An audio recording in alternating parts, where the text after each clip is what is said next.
Hi అండి. అందరికీ నమస్కారము. నా పేరు గౌతమి. ఈ వీడియోలో అయితే నేను మీకు ఒక మంచి మనీ సేవింగ్ ఐడియా అయితే చూపిస్తానండి. అది కూడాను మనకి శాలరీ ఇప్పుడు రోజుకి రూ. 300 సంపాదించే వాళ్ళకి ఎలా ఖర్చులు చేసుకోవాలి, ఎలా ఖర్చులు చేసుకుంటే డబ్బులు సేవ్ చేసుకోవచ్చు అనేది ఈ వీడియోలో ఎక్స్ప్లెయిన్ చేస్తాను. నేను చూపించే పద్ధతిలో కనుక ఖర్చులు చేసుకున్నారనుకోండి, అంటే నెలకి ఒక రూ. 1000 నుంచి ఒక రూ. 1500 దాకా అయితే సేవ్ చేసుకోవచ్చండి. ఎలా సేవ్ చేసుకోవచ్చు, ఏ పద్ధతిలో ఖర్చులు చేసుకుంటే ఇంత మనీ సేవ్ చేసుకోవచ్చు అనేది ఈ వీడియోలో అయితే ఎక్స్ప్లెయిన్ చేస్తానండి. ఇప్పుడు మన ఛానల్లో చాలా మనీ సేవింగ్ ఐడియాస్ అయితే ఉన్నాయండి. ఎవరికైనా కావాలి అనుకుంటే చూడండి. మనీ సేవింగ్ ఐడియాస్తో పాటు అంటే స్కీమ్స్ గురించి కూడా వీడియోస్ ఉన్నాయి. ఎవరికైనా కావాలి అనుకుంటే చూడండి. ఇప్పుడు రోజుకి రూ. 300 శాలరీ వచ్చేవాళ్ళు ఇలా ఖర్చులు చేసుకుంటే చక్కగా డబ్బులు అనేటివి సేవ్ చేసుకోవచ్చండి. ఇప్పుడు ఫస్ట్ బియ్యం అండి, ఒక రూ. 50 పెట్టి బియ్యం తీసుకొచ్చుకోండి ఫస్ట్ తారీఖు. తర్వాత ఒక రూ. 34 పెట్టి పాలు, ఒక 6 లీటర్ పాలు రూ. 34 అలా ఉంటాయి కదా. తర్వాత ఒక రూ. 50 పెట్టి కూరగాయలండి, అంటే 2 రోజులకి సరిపోతాయి ఇవి. అంటే ఒక కేజీ బియ్యము ఒక రూ. 50 పెట్టి తీసుకొచ్చుకోండి. పాలు వచ్చేసి ఒక హాఫ్ లీటర్ వస్తాయి కదా రూ. 34కి. చక్కగా ఇంకొక రూ. 50 పెట్టి కూరగాయలు తీసుకొచ్చుకోండి. నెక్స్ట్ ఇంకొక రూ. 100 పెట్టి సరుకులండి, అంటే ఉప్పు, కారము, పసుపు అలాంటివి ఉంటాయి కదండి. అలాంటి సరుకులు, చిన్న చిన్న ప్యాకెట్స్ అయితే తీసుకొచ్చుకోండి. తర్వాత ఇంకొక రూ. 66 పెరుగు కానీ అలాంటివి అయితే కొనుక్కొచ్చుకోవచ్చు. తర్వాత 2వ తారీఖు రూ. 300 అనేటివి సేవ్ చేసుకోవాలి. ఏం ఖర్చులు ఏం చేయకూడదండి. తర్వాత మళ్ళీ 3వ తారీఖు సేమ్ బియ్యం ఒక రూ. 50 పెట్టి తెచ్చుకోవాలి. ప్లస్ పాలేమో ఒక రూ. 34 పెట్టి తెచ్చుకోవాలి. ప్లస్ కూరగాయలేమో ఒక రూ. 50 పెట్టి తెచ్చుకోవాలి. ఇంక తర్వాత ఒక రూ. 140 పెట్టేమో మనము మినప్పప్పు అయితే తీసుకొచ్చుకోండి. నెక్స్ట్ ఒక రూ. 26 పెట్టి ఇడ్లీ రవ్వ తీసుకొచ్చుకున్నారనుకోండి. ఈ మినప్పప్పు అనేటివి మనము ఒక 15 డేస్ అలా యూస్ చేసుకోవచ్చండి. తర్వాత 4వ తారీఖు రూ. 300 అనేటివి సేవ్ చేసుకోవాలి. అంటే కూరగాయలు, బియ్యము 2 రోజులు కూడా ఇవే యూజ్ చేసుకోవాలి. ఒక కేజీ బియ్యాన్ని 2 రోజులు యూజ్ చేసుకునేలాగైతే తెచ్చుకోవాలి. అంటే కూరగాయలు కూడా ఒక రూ. 50కి వేసాను కదా, అంటే 2 రకాల కూరగాయలు అయితే తెచ్చుకోవాలి. కేజీ కూరగాయలు అలా వస్తూ ఉంటాయి కదండి. ఇప్పుడు కేజీ రూ. 30 అలానే ఉంటున్నాయి కదా. ఒక కేజీ టమోటాలు తీసుకొని ఇంకొక రకం ఏదైనా కూరగాయలు తెచ్చుకుంటే చక్కగా 2 రోజులు అయితే సరిపోతాయి. తర్వాత మళ్ళీ మనము 4వ తారీఖు రూ. 300 సేవ్ చేసుకుంటాం కదా. 5వ తారీఖు కూడా అంతే. ఒక రూ. 50 పెట్టి బియ్యము, ఒక రూ. 34 పెట్టి మనము పాలు, ప్లస్ ఇంకొక రూ. 50 పెట్టి కూరగాయలు, ప్లస్ ఒక రూ. 166 పెట్టి ఇంకా ఇంట్లో కావాల్సిన సరుకులు, అంటే మనము ఒక రూ. 100 పెట్టి సర్ఫ్ తీసుకున్నాం అనుకోండి కదమా, రూ. 66 పెట్టి సబ్బులు అవి అయితే తీసుకోవచ్చు. తర్వాత 6వ తారీఖు రూ. 300 వస్తాయి కదా. ఆ రూ. 300 అనేటివి సేవింగ్స్ కింద అయితే ఉంచుకోవాలండి. అంటే సర్పు, ఇంకా అంట్లు సబ్బు అలాంటివి ఉంటాయి కదండి, అవైతే తీసుకోవాలి ఆ రూ. 166 పెట్టి. అంటే మనము సరుకులు కూడా కవర్ చేసేసుకుంటున్నాము. రోజు కొంచెం సరుకులు అయితే తెచ్చుకుంటున్నాము. ఇంకా తర్వాత 7వ తారీఖు అండి. 7వ తారీఖు కూడాను ఒక రూ. 50 పెట్టి బియ్యం తీసుకొచ్చుకోవాలి. ఒక రూ. 34 పెట్టి పాలు, ప్లస్ ఒక రూ. 50 పెట్టి కూరగాయలు, ప్లస్ ఇంకొక రూ. 166 పెట్టి ఇలానే ఇంకా సరుకులు, చింతపండు కానీ ఇంకా అలాంటివి తీసుకొచ్చుకోవాలండి. తర్వాత రూ. 300 అనేటివి సేవింగ్స్ అనేటివి చేసుకోవాలి. 8వ తారీఖు రూ. 300 సేవ్ చేసుకుంటాం కదా. తర్వాత 9వ తారీఖు కూడాను మనము ఒక రూ. 50 పెట్టి బియ్యం తెచ్చుకోవాలి. ప్లస్ పాలు ఒక రూ. 34 పెట్టి తెచ్చుకోవాలి. ప్లస్ కూరగాయలు ఒక రూ. 50 పెట్టి తెచ్చుకోవాలి. ఇంకొక రూ. 166 ఉంటాయి కదండి, వాటిలో పెట్టి నూనె అలాంటివి అయితే తీసుకొచ్చుకోవాలండి. తర్వాత 10వ తారీఖు కూడా మనకి రూ. 300 వస్తాయి కదా. ఆ రూ. 300 అనేటివి సేవింగ్స్ చేసుకొని ఇప్పుడు ఇక్కడ మనము బియ్యము అవి కొనేసేసుకోవాలండి. ఒక 1500 అయితే సేవ్ అవుతాయి ఇక్కడికి. అంటే మనము 2వ తారీఖు సేవ్ చేసుకున్నాము, ప్లస్ 4వ తారీఖు సేవ్ చేసుకున్నాం, ప్లస్ 6వ తారీఖు, ప్లస్ 8వ తారీఖు, ప్లస్ 10వ తారీఖు. ఈ 300ని కలిపి మనము రూ. 1500 అయితే అవుతాయి కదండి. ఈ రూ. 1500 కూడాను మనం బియ్యం అయితే తీసుకొచ్చుకోవాలండి ఒకేసారి. ఇంకా తర్వాత 11వ తారీఖు మనకు బియ్యం ఖర్చు అనేది ఉండదు. ఓన్లీ పాలను, కూరగాయలు, ఇంకా ఏదైనా మనం నాన్ వెజ్ కానీ ఏదైనా తీసుకొచ్చుకోవచ్చు, లేదనుకుంటే ఎగ్స్ కానీ అలాంటివి తెచ్చుకోవచ్చు అండి. ఇంకా తర్వాత 11వ తారీఖు రూ. 34 పెట్టి పాలు తెచ్చుకోవాలి. ప్లస్ ఒక రూ. 50 పెట్టి కూరగాయలు, ప్లస్ ఒక రూ. 160 పెట్టి ఏదైనా నాన్ వెజ్ కానీ లేదనుకుంటే ఇంకేదన్నా మనకు కావాల్సినవి అయితే కొనుక్కోవచ్చు. అక్కడ కొంచెం అమౌంట్ సేవ్ చేసుకోవచ్చు అండి మనము. ఇక్కడ నేను 260 అని రాశాను, 160 అని రాయిపోయి 260 అని రాశానండి. తర్వాత 12వ తారీఖు రూ. 300 అనేటివి సేవ్ చేసుకోవాలి. 12వ తారీఖు రూ. 300 సేవ్ చేసుకొని మళ్ళీ 13వ తారీఖు నుంచి మనము రూ. 34 ఏమో పాలు, ఒక రూ. 180 పెట్టేమో ఎగ్స్ తీసుకొచ్చుకోండి. ఎగ్స్ ఒక ట్రే రూ. 180 కదండి. ఇప్పుడు ప్రజెంట్ అయితే ఎగ్స్ ఒక ట్రేకి 30 గుడ్లు ఉంటాయి కదండి. 30 గుడ్లు కలిపి రూ. 180 అయితే వస్తున్నాయి. హోల్సేల్ షాప్స్లో తీసుకుంటే ఇలా ఒకేసారి ఒక 180 రూపాయలు పెట్టి ఎగ్స్ అనేటివి తీసుకొచ్చుకోవాలి. తర్వాత ఇంకొక 80 రూపాయలు ఇంకేదన్నా కూరగాయలు కానీ ఇంకేదైనా కావాలి అనుకుంటే తీసుకొచ్చుకోండి. అక్కడ కూడా కొంచెం అమౌంట్ అయితే సేవ్ చేసుకోవచ్చు. ఒక 6 రూపాయలు అలా అయితే సేవ్ చేసుకోవచ్చు. తర్వాత 14వ తారీఖు 300 రూపాయలు అనేటివి సేవ్ చేసుకోవాలండి. తర్వాత 15వ తారీఖు 34 రూపాయలు పెట్టి పాలు తీసుకొచ్చుకోవాలి. ఒక 50 రూపాయలు పెట్టి కూరగాయలు ప్లస్ ఒక 200 రూపాయలు పెట్టి ఇంకా ఏదైనా సరుకులు ఏమైనా తెచ్చుకోవాలి అనుకుంటే ఇంట్లోకి ఆ సరుకులు అనేటివి తీసుకొచ్చుకోవాలి. ఇంకా ఇక్కడతో సరుకులు అండ్ మనము ఇంకా ఇంట్లోకి కావాల్సినటువంటి బియ్యము అండ్ ఇవైతే ఇక్కడ బట్టి కొనుక్కోవాలండి కావాల్సినవన్నీ. తర్వాత నుంచి సేవింగ్స్ అనేటివి చేసుకోవాలి. ఏదైనా కానీ ఒక 15 రోజుల లోపు మనం ఏదైనా ఎగ్స్ కానీ అలాంటివి ఏమైనా తెచ్చుకోవాలనుకుంటే బియ్యము ఇవన్నీ కూడాను ఒక 15 రోజుల లోపే తీసుకొచ్చుకోవాలండి. ఇలా ఖర్చులు చేసుకొని ఇంకా నేను ఇందాక 12వ తారీఖు ఒక 300 రూపాయలు సేవ్ చేసుకోవాలి, 14వ తారీఖు ఒక 300 రూపాయలు సేవ్ చేసుకోవాలని చెప్పాను కదండి. ఈ 12వ తారీఖు సేవ్ చేసుకున్న 300 రూపాయలు పెట్టి కరెంటు బిల్ అవి కట్టేసేసుకోవచ్చు. అండ్ 14వ తారీఖు సేవ్ చేసుకున్న డబ్బులు పెట్టి మెడిసిన్స్ కానీ వాటికి యూజ్ చేసుకోవచ్చు అండి.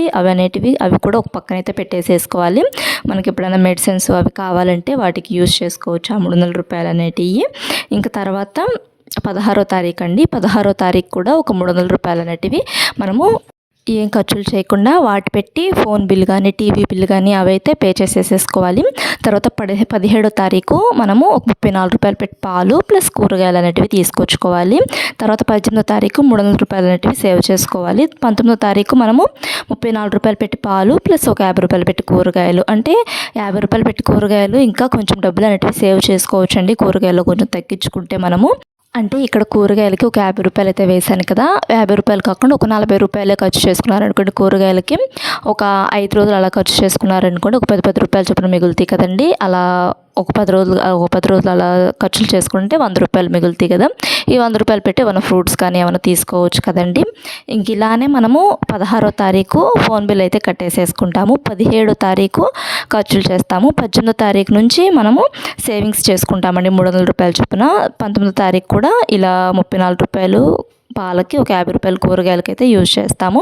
20వ తారీఖు 300 రూపాయలు సేవ్ చేసుకుంటాము. అండ్ 21వ తారీఖు కూడాను 34 రూపాయలు పాల బిల్లు ఒక 50 రూపాయలు కూరగాయలకి అయితే ఖర్చు చేస్తాము. అండ్ 22వ తారీఖు 300 రూపాయలు అనేవి సేవ్ చేసుకుంటాము.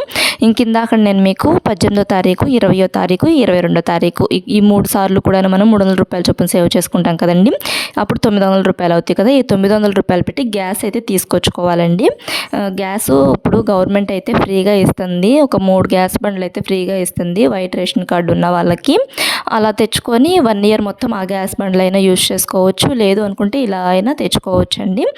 తర్వాత 23వ తారీఖు కూడాను మనము 34 రూపాయల పాలకి ఒక 50 రూపాయలు కూరగాయలకి, 24వ తారీఖు ఒక 300 రూపాయలు సేవింగ్స్ చేసుకుంటాము. 25వ తారీఖు 34 రూపాయల పాలకి ఒక 50 రూపాయలు కూరగాయలకి అయితే ఖర్చు చేస్తాము. 26వ తారీఖు 300 రూపాయలు సేవ్ చేసుకుంటామండి.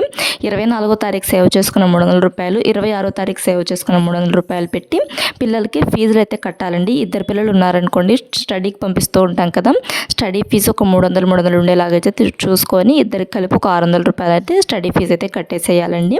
ఇంకా తర్వాత 27వ తారీఖు 34 రూపాయల పాలకి ప్లస్ ఒక 50 రూపాయలు కూరగాయలు అయితే తెచ్చుకోవాలి. 28వ తారీఖు కూడా మనము 300 రూపాయలు అనేవి సేవింగ్స్ చేసుకోవాలి. 29వ తారీఖు 34 రూపాయల పాలకి ఒక 50 రూపాయలు కూరగాయలు అయితే తెచ్చుకోవాలి. తర్వాత 30వ తారీఖు 300 రూపాయలు అనేవి సేవ్ చేసుకోవాలండి. ఇంకప్పుడు మనము ఈ 17వ తారీఖు నుంచి కూరగాయలను పాలు బట్టికే తెచ్చుకుంటాం కదా, అక్కడ 216 రూపాయలు చొప్పున అయితే మనము సేవ్ చేసుకుంటామండి. ఈ 7 రోజులు అయితే ఇలా తెచ్చుకుంటాము. ఈ 7 రోజులు కూడా మనము 216 రూపాయలు చొప్పున అనేవి సేవ్ చేసుకుంటామండి. అండ్ చివరిలో మనము 28వ తారీఖు 30వ తారీఖు 300 రూపాయలు చొప్పున సేవింగ్స్ అనేటివి చేసుకుంటాము. ఈ ఒక 600 ప్లస్ ఇవి మనము 17వ తారీఖు నుంచి ఈ 29వ తారీఖు, అంటే 17వ తారీఖు నుంచి మనం 29వ తారీఖు వరకు రోజు మార్చి రోజు ఒక 216 రూపాయలు చొప్పున సేవ్ చేసుకుంటాం. అంటే 7 రోజులు అయితే సేవ్ చేసుకుంటామండి 216 రూపాయల చొప్పున. ఇవి ప్లస్ మనము ఇందాక 11వ తారీఖేమో ఒక 56 రూపాయలు అయితే సేవ్ చేసుకుంటామండి. అంటే ఇక్కడ నేను మీకు రాసి చూపించాను కదా 11వ తారీఖు, అలా ఇక్కడ నేను మీకు రాసి చూపించిన విధంగా ఖర్చులు చేసుకుంటే ఒక 56 రూపాయలు సేవ్ చేసుకోవచ్చు అని చెప్పాను కదండి. అండ్ అలానే 13వ తారీఖు ఇక్కడ నేను మీకు రాసి చూపించాను కదా, అలా ఖర్చులు చేసుకుంటే ఒక ₹6 సేవ్ చేసుకోవచ్చు అని చెప్పాను కదా. అండ్ అలానే 15వ తారీఖు మనము అక్కడ రాసి చూపించాను కదా, అలా ఖర్చులు చేసుకుంటే ఒక ₹6 సేవ్ చేసుకోవచ్చు అని చెప్పాను కదా. ఈ మొత్తం కలిపి ఇక్కడైతే టోటల్ మనము ₹2,180 అనేటివి సేవ్ చేసుకుంటామండి. నెలకి ఒక ₹2,180 సేవ్ చేసుకుంటాము. ఇంకా కొంతమంది పిల్లల్ని మనము ప్రైవేట్ స్కూల్స్లో చదివిస్తూ ఉంటాం కదండి. అంటే ఇద్దరు పిల్లలకి కలిపి ఒక ₹1,500 అలా ఫీజు ఉండేలా చూసుకోవాలంటే ఇద్దరికి కలిపి నెలకి 1,500 అంటే సంవత్సరానికి ₹15,000 ఫీజు అయితే అవుతుంది కదా. అలా నెలకు ₹1,500 ఫీజు కట్టుకున్నాం అనుకోండి, మనం ఇంకా ₹680 అనేటివి సేవింగ్స్ అనేటివి చేసుకుంటామండి. అలా కాకుండా ఫీజు ఒక ₹2,000 అంటే ₹20,000 ఇద్దరికి కలిపి ఒక ₹20,000 స్కూల్స్ ఉన్న ₹20,000 ఫీజు ఉన్న స్కూల్స్లో చేర్చామనుకోండి, ఒక ₹180 సేవ్ చేసుకుంటామండి. ఇంక ఇక్కడ మనము ₹680 చొప్పున నెలకు ₹680 చొప్పున సేవ్ చేసుకున్నాం అనుకోండి, 12 నెలలు కూడా ఇలానే సేవ్ చేసుకుంటే ₹8,160 సేవ్ చేసుకుంటాము. అండ్ అలానే ఒక ₹180 చొప్పున నెలకు ఒక ₹180 చొప్పున సేవ్ చేసుకున్నాం అనుకోండి, 12 నెలలకి కలిపి ₹2,160 అయితే సేవ్ చేసుకుంటామండి. ఇంక ఇప్పుడు ఇందాకడ నేను గ్యాస్ బండలు ఫ్రీగా ఇస్తున్నారు, 3 గ్యాస్ బండలు ఫ్రీగా ఇస్తున్నారని చెప్పాను కదండి. ఆ 3 గ్యాస్ బండలతో పాటు ఇంకా మనము ఒక 6 నెలలు అంటే మార్చి నెల ఒక 6 నెలలు గ్యాస్ బండలు తెచ్చుకొని ఇంకొక 6 నెలలు గ్యాస్ బండలు ఏం తెచ్చుకోకుండా ఉన్నామనుకోండి, అంటే ఒక 6 నెలలు మనం కొనుక్కొచ్చుకొని గ్యాస్, ఇంకొక 6 నెలలు కూడాను మనము ఆ బండలు యూజ్ చేసుకున్నాం అనుకోండి, చక్కగా మనకి ఒక ₹1,580 అయితే సేవ్ చేసుకోవచ్చండి నెలకి. అంటే నేను ఇందాక స్కూల్ ఫీజులు ఒక ₹1,500 చొప్పున కట్టుకుంటే ₹680 చొప్పున సేవ్ చేసుకోవచ్చు అని చెప్పాను కదండి. అలాంటి వాళ్ళైతేను ఒక ₹900 చొప్పున సేవ్ చేసుకోవచ్చు ఆ గ్యాస్ బండలు కూడా కలిపి. మొత్తం కలిపి ₹1,580 కదండి. ఈ ₹1,580 మనము ఒక 6 నెలలేమో ₹680 చొప్పునే సేవ్ చేసుకుంటాము, ఇంకొక 6 నెలలేమో ₹1,580 చొప్పున సేవ్ చేసుకుంటాము. మొత్తం కలిపి 1 ఇయర్కి మనకి ₹13,560 అయితే సేవ్ చేసుకుంటామండి ఇలా కనుక ఖర్చులు చేసుకుంటే. అండ్ గవర్నమెంట్ పిల్లలకి స్కూల్ ఫీజు కూడా ఇస్తున్నారు కదండి ఇప్పుడు. అంటే 1 ఇయర్కి ఒక 12,000 అలా ఇస్తున్నారు కదండి. అవి కూడా స్కూల్ ఫీజుల కిందకైతే యూజ్ చేసుకోవచ్చు కదండి. ఇంక తర్వాత మళ్ళీ ₹180 చొప్పున సేవ్ చేసుకోవచ్చు అని చెప్పాను కదండి. అంటే స్కూల్ ఫీజు ₹2,000 ఖర్చులు చేసుకొని ₹180 సేవ్ చేసుకోవచ్చు నెలకు అని చెప్పాను కదండి. అలాంటి వాళ్ళు కూడాను ఒక 6 నెలలేమో ఇలా ₹180 చొప్పున సేవ్ చేసుకోండి, ఇంకొక 6 నెలలు కూడాను గ్యాస్ బిల్లు తగ్గించుకుంటే ₹1,180 సేవ్ చేసుకుంటాము. అంటే ఒక 6 నెలలు మనము ఈ ₹180 చొప్పున సేవ్ చేసుకుంటే 1,180 ప్లస్ ఇంకొక 6 నెలలు మనము ₹1,180 చొప్పున సేవ్ చేసుకుంటాం కాబట్టి మొత్తం కలిపి ₹7,560 అయితే సేవ్ చేసుకోవచ్చండి. వీడియో నచ్చితే లైక్ చేయండి, మా ఛానల్ సబ్స్క్రైబ్ చేసుకోండి. Thanks for watching.